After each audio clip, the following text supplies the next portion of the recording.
Hello साथियों, good morning everyone. एक बार फिर से जीएस मंच के ऑनलाइन प्लेटफॉर्म पे आप सभी का स्वागत है। आज एक क्लास का हमारा टॉपिक है विश्व के प्रमुख पठार। इस टॉपिक से जुड़े उन सभी तथ्यों पे हम बात करेंगे जो आपके परीक्षा के लिहाज से बेहद ज़रूरी है। तो टॉपिक को शुरू करने से पहले टॉपिक से जुड़े कुछ सामान्य बातों को जान लेते हैं, जैसे पठार किसे कहते हैं, पर्वत पठार में अंतर क्या होता है और उत्पत्ति के आधार पर पठार कितने प्रकार के होते हैं। हम देखेंगे कि स्थल मंडल पे प्राकृतिक रूप से ऊंचे उठे हुए ऐसे भूभाग जिसका ऊपरी भाग सपाट या समतल होता है उसे पठार कहते हैं। तो स्थल मंडल पे प्राकृतिक रूप से ऊंचा उठा हुआ ऐसा भूभाग जिसका ऊपरी भाग क्या हो, सपाट हो या समतल हो, उसे पठार कहते हैं। और यदि ऊपरी भाग नुकीला हो जाएगा तो इसे पर्वत कहेंगे। तो पर्वत के लिए 1000 मीटर ऊंचाई होनी चाहिए। पर्वत होने के लिए उसकी जो ऊंचाई है 1000 मीटर से अधिक होनी चाहिए, जबकि पठार के लिए ऊंचाई मायने नहीं रखता है, क्योंकि कभी कभी पठार जो होते हैं मैदान से भी नीचे होते हैं और कभी कभी पठार जो होते हैं पर्वत से भी ऊपर होते हैं। तो जैसे यहाँ जो पीडमांड का पठार है यह मैदान से भी नीचे है, और यहाँ पे पामीर का पठार या जो तिब्बत का पठार है इनकी ऊंचाई पर्वतों से भी अधिक है। तो जो ऊंचाई का मापन किया जाता है वह समुद्र के सतह से मापा जाता है। अब देखेंगे कि जो पठार है तो पठार द्वितीय श्रेणी के उच्चावच के तहत आते हैं। जो पठार हैं वे द्वितीय श्रेणी के उच्चावच के तहत आते हैं। तो प्रथम श्रेणी का उच्चावच में कौन कौन आते हैं, तो प्रथम श्रेणी के उच्चावच में महाद्वीप और महासागर बेसिन आते हैं, और द्वितीय श्रेणी के उच्चावच उसी प्रथम श्रेणी के उच्चावच पे ही निर्मित स्थल भाग होते हैं, जैसे पर्वत, पठार, झील और मैदान। तो हमें पठार पढ़ना है तो पठार जो है द्वितीय श्रेणी का उच्चावच है, और स्थल भाग का जो 30% भाग है, स्थल भाग का जो 30% भाग है उस पे पठार है। स्थल भाग के कुल 30% भाग पे पठार है, और विश्व की जनसंख्या का 9% जनसंख्या जो है पठार पे निवास करती है। विश्व की जनसंख्या का 9% जनसंख्या पठार पे निवास करती है, जबकि विश्व की जनसंख्या का 1% जनसंख्या जो है पर्वतों पे निवास करती है। यह तीनों फैक्ट इम्पॉर्टेंट है। अब देखेंगे कि जो पठार होते हैं वह खनिज भंडारण के लिए प्रसिद्ध होते हैं। तो हम देखेंगे अब उत्पत्ति के आधार पे पठारों के प्रकार को देखेंगे। तो उत्पत्ति के आधार पे पठार निम्नलिखित प्रकार के होते हैं। तो पहला है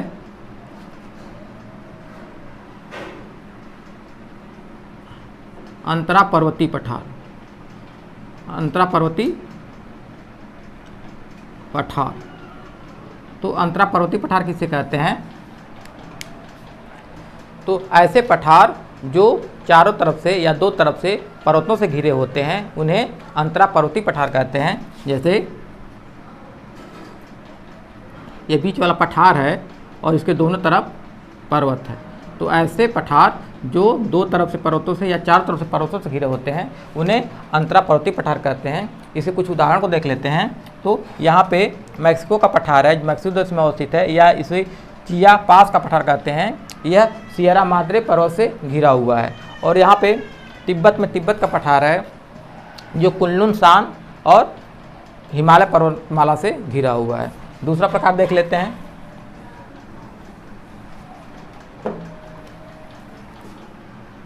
जो दूसरा प्रकार है वह है गिरिपदीय पठार। तो गिरिपदीय पठार ऐसे पठार होते हैं जो पर्वत के तलहटी पे या धरातल पे अवस्थित होते हैं।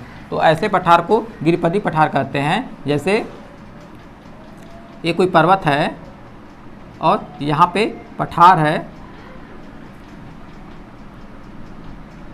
और इस साइड या तो मैदान होगा या तो सागर होगा।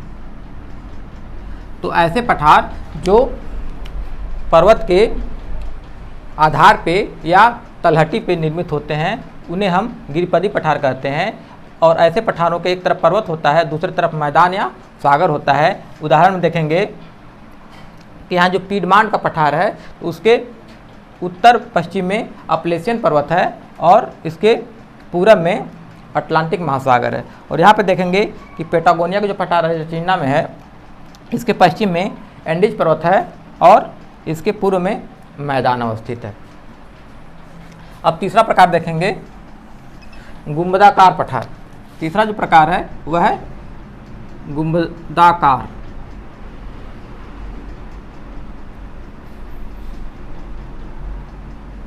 तो ऐसे पठार जो गुंबदाकार आकृति के होते हैं उन्हें हम गुंबदाकार पठार कहते हैं। इनके बीच में क्या होता है कि उठा हुआ भाग होता है और किनारे जो होता है राउंड करके या वृत्ताकार का होता है। जैसे उदाहरण में हम देखेंगे कि जो औजार का पठार है वह गुंबदाकार पठार का उदाहरण है, और उसी तरह भारत में नागपुर का जो पठार है वह गुंबदाकार पठार का उदाहरण है। यह पृथ्वी के आंतरिक बल के कारण पृथ्वी के सतह अंदर का जो मैग्मा होता है पृथ्वी के सतह पे आके फैल जाता है और इस तरह के पठार का निर्माण करता है। चौथा देख लेते हैं ज्वालामुखी पठार। ज्वालामुखी पठार, तो ज्वालामुखी पठार का निर्माण जो होता है वह ज्वालामुखी प्रक्रिया द्वारा होता है। जब क्या होता है, पृथ्वी के आंतरिक बल के कारण जब प्लेटों में दरारें पड़ जाती हैं और उस दरार से मैग्मा जब बाहर आके भूसतह पर फैलने लगता है और इस प्रकार का जो पठार बनता है उसे हम ज्वालामुखी पठार कहते हैं। जैसे यहाँ पे उदाहरण के रूप में इथोपिया या मंगोलिया का पठार है। इथोपिया या मंगोलिया देश में अवस्थित है और भारत में दक्कन का पठार है। तो भारत कभी जो भारतीय जो प्लेट है कभी अफ्रीका महाद्वीप से सटा हुआ था, लेकिन आंतरिक बल के कारण उस प्लेट में दरार पड़ गया और उस दरार से जो लावा बाहर आके यहाँ फैल गया और यहाँ फैल गया, तो यह जो पठार का निर्माण हुआ इसे ज्वालामुखी पठार कहते हैं। और प्लेट विवर्तनी सिद्धांत के अनुसार प्रतिवर्ष जो प्लेटें होती हैं 2 से 3 सेंटीमीटर अपने स्थान को छोड़ देती हैं। तो इस तरह जो भारतीय प्लेट है यहाँ से अलग होकर धीरे धीरे लंबे समय अंतराल के बाद यहाँ पहुँच गई और बीच में अरब सागर का निर्माण हो गया। और जो दक्कन का पठार है यह गोंडवाना लैंड का ही भाग है। अब हम एक एक करके पठारों को देख लेते हैं। उत्तरी अमेरिका महाद्वीप शुरू करते हैं। यहाँ पे अलास्का पठार है, यह यूएसए का ही अलास्का प्रांत है और इसी अलास्का पठार के पास से ही यूकान नदी निकलती है। तो यूकान नदी के नाम से यूकान का पठार भी बोला जाता है। यहाँ पे है कनाडियन शील्ड जो कनाडा देश में अवस्थित है। इसका एक नाम है लॉरेंशियन पठार। यह खनिज भंडारण के लिए विश्व प्रसिद्ध है। यहाँ पे सोना, तांबा और चांदी का भरपूर भंडार है। अब आगे आएंगे, यहाँ पे कोलंबिया का पठार है। कोलंबिया का पठार यूएसए में है। और कोलंबिया का पठार क्यों प्रसिद्ध है? क्योंकि कोलंबिया के पठार पे विश्व का प्रसिद्ध येलोस्टोन नेशनल पार्क है। कोलंबिया के पठार पे विश्व का प्रसिद्ध येलोस्टोन नेशनल पार्क है, जो विश्व का प्रथम या सबसे पुराना नेशनल पार्क है और यह पर्यटन के लिए जाना जाता है। उसी के नीचे कोलोराडो का पठार है, जिसे ग्रेट बेसिन का भी पठार कहा जाता है। यह यूएसए का सबसे बड़ा पठार है और कोलोराडो पठार से ही कोलोराडो पठार के बीच से कोलोराडो नदी निकलती है, जो विश्व की सबसे बड़ी घाटी का निर्माण करती है। उसी के बगल में औजार का पठार है, जो गुंबदाकार पठार का उदाहरण है। तो जो औजार का पठार है यह कृषि कार्य के लिए प्रसिद्ध है। और यहाँ पे देख रहे हैं कि यूएसए के पूर्व में पिडमांट का पठार है, जो गिरिपदी पठार का उदाहरण है। इसके उत्तर पश्चिम में अपलेशियन पर्वत है और पूरब में अटलांटिक महासागर है। अब यहाँ पे देखेंगे मैक्सिको देश में मैक्सिको का पठार है, जिसे चियापास का पठार कहा जाता है। तो मैक्सिको का पठार सियरा माद्रे पर्वत से घिरा हुआ है। इसके पश्चिम में पश्चिमी सियरा माद्रे और पूर्व में पूर्वी सियरा माद्रे पर्वत अवस्थित है। अब आएंगे कि दक्षिण अमेरिका महाद्वीप में यहाँ पे गुआना देश है। तो गुआना देश में जो पठार है उसे गुआना का पठार कहते हैं। यहाँ पे है बोलीविया का पठार। तो बोलीविया का पठार जो है एंडीज पर्वत से घिरा हुआ है। और बोलीविया का पठार जो है टीन भंडारण के लिए विश्व प्रसिद्ध है। और बोलीविया के पठार पे ही बोलीविया देश की राजधानी अवस्थित है, लापेज, जो विश्व की सबसे ऊंची राजधानी है। और इसका एक मुख्य तथ्य है कि बोलीविया का जो पठार है, इस पठार पे एक टिटिकाका झील है, जो विश्व की सबसे ऊंची नौकागम्य झील है। जो टिटिकाका झील है विश्व की सबसे ऊंची नौकागम्य झील है। और जो टिटिकाका झील है वो बोलीविया और पेरू के तट पे अवस्थित है। अब यहाँ पे माटो ग्रासो पठार है, बोरमा पठार है, यह सब ब्राज़ील देश में अवस्थित है। और ब्राज़ीलिया का पठार भी ब्राज़ील देश में अवस्थित है। तो जो ब्राज़ीलिया का पठार है वह क्यों प्रसिद्ध है? तो जो ब्राज़ीलिया का पठार है यहाँ पे सोना, लोहा, अभ्रक, टीन, सीसा का भरपूर भंडारण है।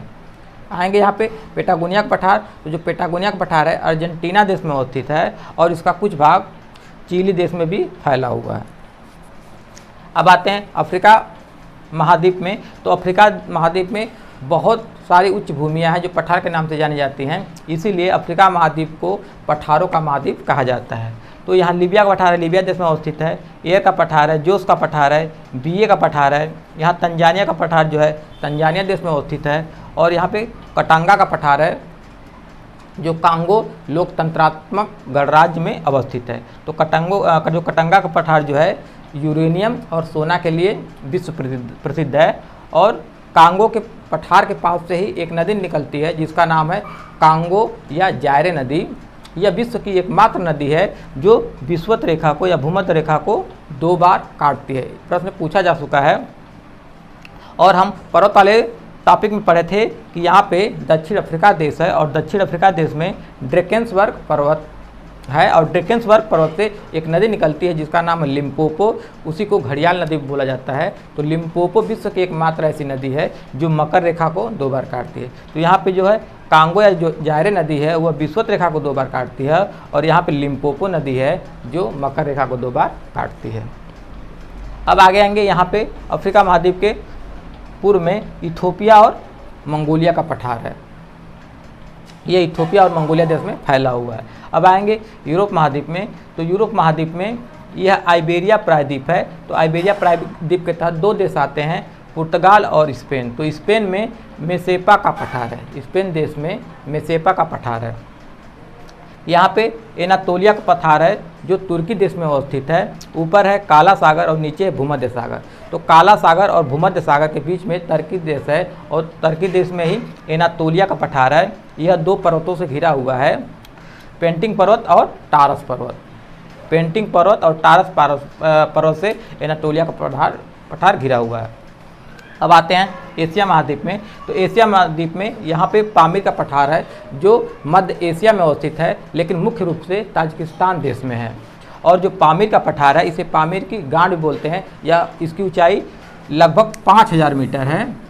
इसकी ऊंचाई लगभग 5000 मीटर है। इसे विश्व का छत भी बोला जाता है। और पामीर का पठार को पामीर का गांड भी बोलते हैं क्योंकि यहाँ पे हिमालय पर्वत, काराकोरम पर्वत और हिंदुकुश पर्वत और कुल्लुसान पर्वत एक जगह आके मिलते हैं। और यह ऊंचाई के हिसाब से विश्व का सबसे ऊंचा पठार है। जो पामीर का पठार है ऊंचाई के हिसाब से विश्व का सबसे ऊंचा पठार है। और तिब्बत में तिब्बत का पठार है जो 2 पर्वतों से घिरा हुआ है। उत्तर में कुल्लुसान पर्वत है और इसके दक्षिण में हिमालय पर्वत श्रेणी है। और जो तिब्बत का पठार है विश्व का सबसे बड़ा पठार है। इसकी जो औसत ऊंचाई है 4500 मीटर है। यहाँ पे पोतवार का पठार है जो पाकिस्तान देश में अवस्थित है। दक्कन का पठार भारत में अवस्थित है। जब हम भारत का पठार पढ़ेंगे तो उस टॉपिक में भारत के सभी महत्वपूर्ण पठारों को देखेंगे। यहाँ पे शान का पठार है। तो शान का पठार म्यांमार देश में अवस्थित है। और शान का जो पठार है यह जलकृत पठार है। तो जलकृत पठार क्या होता है? तो नदियाँ जो गाद बहा के समुद्र में ले जाती हैं तो वह गाद समुद्र में न ले जाकर कहीं स्थल भाग पे ही कहीं इकट्ठा कर देती हैं। वैसे जो पठार का निर्माण होता है उसे जलकृत पठार कहते हैं। तो जो शान का पठार है जलकृत पठार का उदाहरण है। यहाँ पे कोरात का पठार है, तो कोरात का पठार जो है थाईलैंड देश में अवस्थित है। अब देखेंगे कि लोएस का पठार है जो चीन देश में अवस्थित है। यह सबसे खराब मिट्टी के लिए जाना जाता है। यह तो कृषि भूभाग है, यहाँ पे खेती अच्छी होती है, लेकिन होता क्या है कि हवा के कारण या जल के कारण, पानी के वर्षा के कारण जो मिट्टी होती है अपना स्थान आसानी से छोड़ देती है।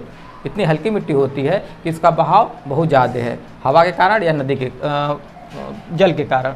तो ऐसे में किसानों को भारी मात्रा में यहाँ पे नुकसान पहुँचता है। अब आएंगे ऑस्ट्रेलिया में किम्बरलैंड का पठार है। अब ऐसे तो ऑस्ट्रेलिया का जो पश्चिमी भाग है पूरा उच्च भूमि है, पठारी भाग है, लेकिन उसके उत्तर में यहाँ किम्बरलैंड का पठार है जो बॉक्साइट और सोने के लिए विश्व प्रसिद्ध है। यहाँ तो किम्बरलैंड का पठार है और इसी के नाम पे यहाँ पे किम्बरले खान है जो दक्षिण अफ्रीका देश में अवस्थित है। और जो किम्बरले खान है यह हीरे के लिए विश्व प्रसिद्ध है। तो हम यहाँ ध्यान देंगे कि जो किम्बरले खान है यह तो दक्षिण अफ्रीका देश में अवस्थित है, जो हीरे के विश्व प्रसिद्ध है। और यहाँ किम्बरलैंड पठार है जो ऑस्ट्रेलिया महाद्वीप के उत्तरी छोर पर अवस्थित है। यह सोना और बॉक्साइट के लिए विश्व प्रसिद्ध है। इस क्लास द्वारा पठार से जुड़े उन सभी तथ्यों को कवर किया गया है जो आपके लिए बहुत ज़रूरी था। आशा है यह टॉपिक आपको अच्छी तरह समझ में आया होगा और अच्छा लगा होगा। Thanks to all of you.